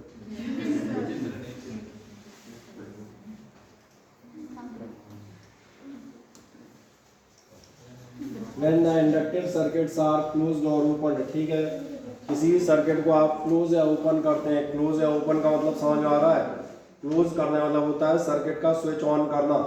मैं बताता हूँ, सर्किट को स्विच ऑन करोगे तो करंट बढ़ती है, और सर्किट को ओपन करोगे यानी आप उसको ऑफ कर देते हैं तो करंट हमेशा डिक्रीज होती है। ये मैं पहले बता दूं, करंट इलेक्ट्रिसिटी में हम सेल्स पढ़ते थे, क्लोज और ओपन सर्किट। किसी सेल को हम क्लोज सर्किट कहते थे, सर्किट क्लोज कर दिया मतलब सर्किट में अप्लाई है, सिंपल कहता था स्विच ऑन कर दिया। और अगर ओपन सर्किट है, दोनों से खोल दिए, मतलब एक्चुअली हिंदी में कहा जाए आपने स्विच ऑफ कर दिया, दैट्स ऑल। अब अगर इतनी जानकारी आपको है तो आप इसको आराम से कर सकते हैं। 2 coils A and B are arranged as shown in the figure if the primary circuit is closed। आप प्राइमरी सर्किट को क्लोज करते हैं। अच्छा, अभी मैं क्लोज के बजाय लाल कलर से नहीं देखे, पता नहीं क्या कर देते हैं। क्लोज करने मतलब आप क्या कर रहे हो, ऑन। तो क्या कह रहा है, और ओपन, या फिर आप बंद करोगे। Then the direction of induced current is secondary will be as follows। तो follows छोड़ो, आप देखते हैं, ये 2 कॉइल रखी हैं, ठीक है, और कॉइल नजर आ रही है कि नहीं है पता नहीं।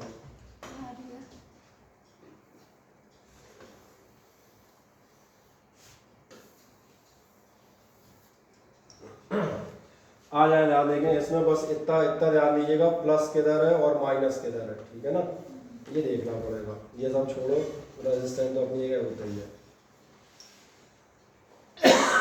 सबसे पहले मैं बात करता हूँ, आप सर्किट करते हैं ऑन, ध्यान रखना मैं ऑन लिखूंगा। ऑन का मतलब तो याद है, क्लोज। आप इस सर्किट को क्लोज करें, दिमाग का इस्तेमाल कीजिएगा, लॉजिकल क्वेश्चन से कोई रट के नहीं जा सकते आप। ऑन करते ही सर्किट को क्या होगा, करंट फ्लो होगी। अच्छा, करंट कौन से डायरेक्शन में जाएगी, इसमें या उसमें, कैसे मालूम, सही कह रहे हैं, क्योंकि करंट चलती है, आ गया यार, पॉजिटिव से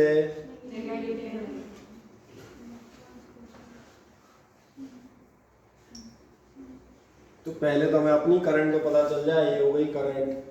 अब एक दूसरा सवाल, जब आप स्विच ऑन करेंगे तो ये क्लॉकवाइज करंट बढ़ेगी कि कम होगी।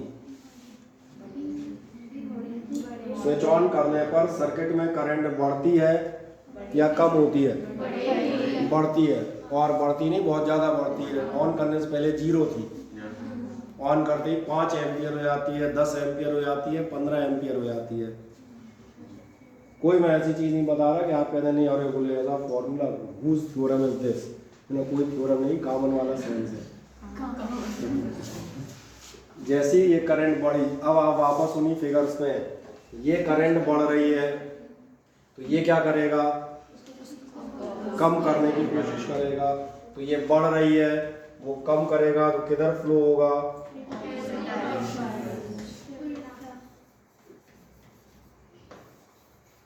नहीं आया समझ में, आया ना, देख लो आराम से। स्विच ऑन, बस वो मैंने एरो इसलिए लगाया ताकि, क्योंकि ऑब्जेक्टिव में क्लॉक एंटी क्लॉक लिखा होता है, तो ये तो वन पता लगा देते हैं भैया बढ़ेगी कम करेगी, डायरेक्शन क्लॉक एंटी क्लॉक में बताओगे, वो भी एक मिनट बाद बताता हूँ। पहले इतना समझ में आया, इसमें ये करंट जाएगी, करंट स्विच ऑन किया है, बढ़ेगी, ये बढ़ेगी तो म्यूचुअल इंडक्टेंस से वो कम करने की कोशिश करेगा, कम करेगा मतलब उल्टा चलेगा, उल्टा चला दो। अब लास्ट काम कर लो, हाथ को ऐसे घुमाओ, ये हो गया क्लॉकवाइज और ये हो गया एंटी क्लॉकवाइज, खत्म बात।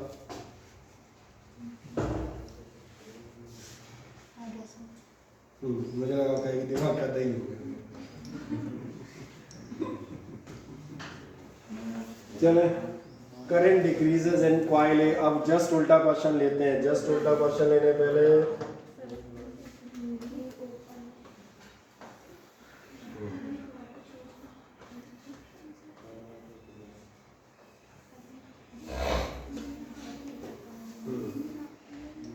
अब इस क्वेश्चन में बताएं, यहाँ हम कर रहे हैं स्विच ऑफ। अंदाज लगाएं क्या होगा।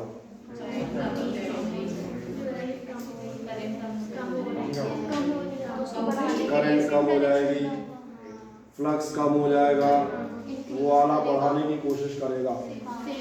इतना तो डायरेक्ट समझ में आ जाए। बढ़िया, वेल डन। क्या ये समझ में आता है? जो भी है ये तय है, इसमें करंट कम होगी। स्विच ऑफ करने पे इसकी करंट कम होगी तो इसका फ्लक्स कम हो जाएगा, ये उसको बढ़ाने की कोशिश करेगा, यानी सेम डायरेक्शन में आएगा। तो इतना तो रिजल्ट हम तुरंत लिख लें, सेम, यानी ये तो अपने मन में आ जाए, करंट का डायरेक्शन सेम होगा, खत्म। अब बस ये देखना रह गया है सेम कौन सा, क्लॉक या एंटी क्लॉक। पहले इसका देख लो, इसका डायरेक्शन दिख रहा है, ये प्लस दिखने लगा, प्लस, और ये नजर आ रहा होगा माइनस। सेम डायरेक्शन, तो जो ये है वही हो गया, एंड क्लॉकवाइज। बढ़िया, ये क्वेश्चन आपको आ जाते हैं, अच्छी बात है। अब तुम क्या करोगे?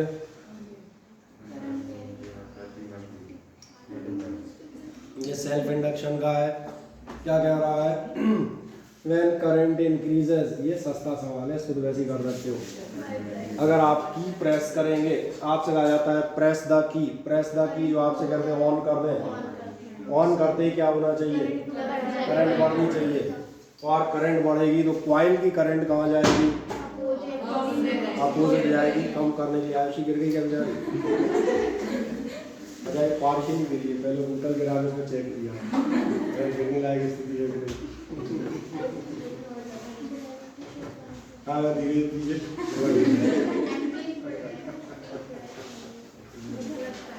चले, जो हम बात करते थे क्या दिख जाता है, ये पिछले वाले से भी सिंपल क्वेश्चन है, तो सीधा सीधा आगे तो क्लॉक एंटी क्लॉक डायरेक्ट देखेंगे। कहानी फिर वही से स्टार्ट होगी। What will happen if the key keys pressed, key keys pressed, key K press करोगे करंट बढ़ जाएगी, कॉइल वाला उसको कम करेगा। कम करेगा तो उल्टा जाएगा, उल्टा सीधा किधर था वो देख लो, प्लस ये है, वो देखना पड़ेगा, ये प्लस है, तो अपनी करंट जो आएगी वो कब आएगी? वो इंड्यूस करंट उल्टा आएगी, आएगी। अब समझ में आ गए होंगे। इसमें तो बहुत आसान हो जाता है जानना, मिल जाएंगे। बोलो सौरभ सिंह, कोई दिक्कत? और अगर मैं उल्टा कर दूँ, की इज रिलीज, तो क्या होगा? अगर यही उल्टा क्वेश्चन करते हैं, फिजिक्स है, वैरायटी, और वैरायटी कुछ नहीं, वहीं कहीं खेलते रहते हैं, इधर की गेंद उधर, उधर की गेंद इधर। यही है फिजिक्स में, यही मानता है, कुछ ज़्यादा होता ही नहीं है। कि रिलीज कर दो, रिलीज कर दोगे क्या होगा? करंट कम हो जाएगी, ये बढ़ाने की कोशिश करेगा, सेम डायरेक्शन में जाएगा। तो बस सेम डायरेक्शन से पहले इतना पता लगा लो, ओरिजिनल डायरेक्शन क्या था, तो प्लस माइनस बता ही रहे हैं। तो रिलीज करने का पता आ जाएगा, वो ऐसे जाएगा, बस हो गया। इससे ज़्यादा वैरायटी मुझे नहीं लगता तुमसे बनती होगी, इतनी होती है, ठीक है। ये वही है डिक्रीजेस बाय यूजनिंग, वही है जो हम बता रहे हैं, वैसे बता दिया, ठीक है। अरे अभी क्या छुट्टी, अभी और थोड़ा सा काम हुआ। मेरे पास कितनी स्लाइड थी? 27 स्लाइड थी, 4 और बची है सिर्फ। अगला देखें, the self inductance of a coil is 10 milli henry. Self inductance में कराऊंगा। हाँ, कल क्या संडे है? बढ़िया, क्योंकि कल पूरे शहर में लॉकडाउन है, इसलिए आपकी कल की क्लास सिर्फ और सिर्फ ऑनलाइन है।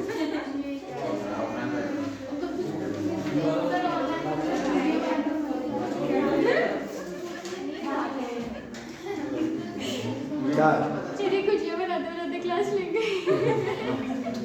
भैया ना, सामने मोबाइल रख लेना।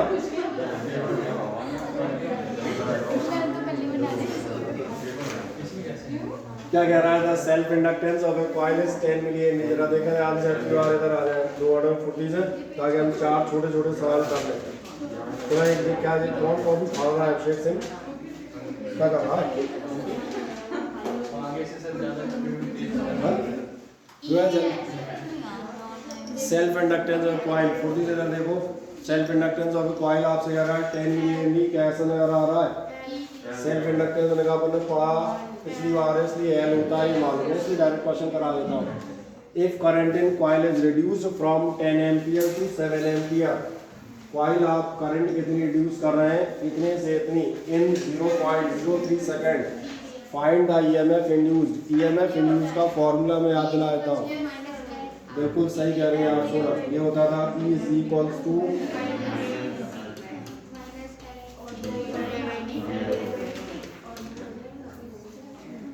तो आप जरा चेक, चलो मैं लिख देता हूँ एक लाइन में, E बराबर हो जाएगा माइनस एल दिया हुआ है 10 मिली हेनरी, और इतने छोटे स्तर के सवाल है, सब आपके अपने पेपर्स के क्वेश्चन है। D I by D T, D I दिख रहा है कितना चेंज हुआ है करंट, 10 to 7 एम्पियर, तो ये ध्यान रखना चेंज ऑफ करंट होता है ये। अब तुम पूछोगे ये कैसे, चेंज हमेशा होता है, ध्यान रखना, ये हमेशा याद रखिएगा। जो भी I2 minus I1, V2 minus V1, X2 minus X1, change हमेशा यही होते हैं। मेरी बात क्लियर हो गई? कर देंगे आप आराम से I2 माइनस I1, और टाइम और कहाँ चला गया, इन 0.03 सेकेंड्स अपॉन टाइम, यानी ये आपके लिए हो जाएगा, चले कॉपी उठाएं, इसका तो लिख ही रहे आज कम से कम 0.03 है, अपनी बराबर आपका आ जाएगा इतने, और H मालूम है क्या है, H होता है Henry, the unit of self inductance. कल की क्लास में हम सेल्फ इंडक्टेंस और म्यूचुअल इंडक्टेंस और ट्रांसफार्मर में छोटी मोटी चीज़ें थ्योरेटिकली डिस्कस कर लेंगे, बहुत जल्दी मिल जाएंगे।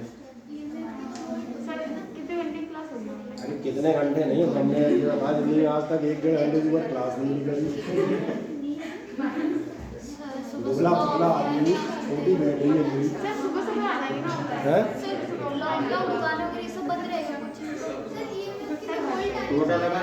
नहीं तो मेरे रास्ते अलग बच गए तो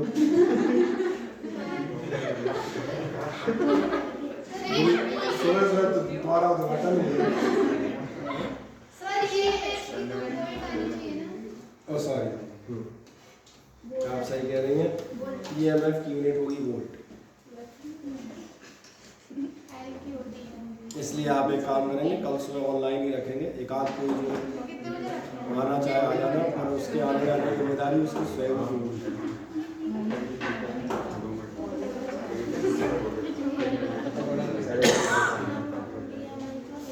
कर दिया क्या आपने इतना बढ़िया? तो अगले दो क्वेश्चन और फुर्ती से देखें सर। ये आपसे कहता है सेल्फ इंडक्टेंस, इधर ध्यान दें, 0.5 हेनरी का कोई आपने इंडक्टेंस ज्वाइन किया है, कितने ईएमएफ से आपने ज्वाइन किया है, 1.8 वोल्ट से। Calculate the rate of change in current in the inductance, तो अगर आपका रेट ऑफ चेंज कितना होगा, ध्यान देखो सेम सवाल है, रेट ऑफ चेंज यानी D I by D T पूछ रहा है। चूँकि इसमें आपको कुछ खास नहीं करना है, इसमें डायरेक्शन की ज़रूरत नहीं है, तो आप डायरेक्ट भी निकाल सकते हो। एल बराबर कितना हो जाएगा, D I by D T, सीधा सीधा क्वेश्चन है, इससे सस्ता तो क्वेश्चन तो हो भी नहीं सकता। क्या दिया था, ईएमएफ कितना दे रहा है, 1.8 वोल्ट, और आपको एल दिया हुआ है 0.5 हेनरी। बाकी आपसे जानना चाह रहा था rate of change in current कितना हो जाएगा, सीधा 18 to 36, 3.6, हाँ 0.5 1/2 होता है ना, 0.5 1/2 होता है, सीधा इंटू हो जाएगा, 18 दूनी 36, इतना अपन टेबल पर ही ले लेंगे और कर लेंगे। तो इसका मतलब आपका D I by D T कितना होगा, ये D I by D T आपका होगा 3.6 एम्पियर पर सेकेंड।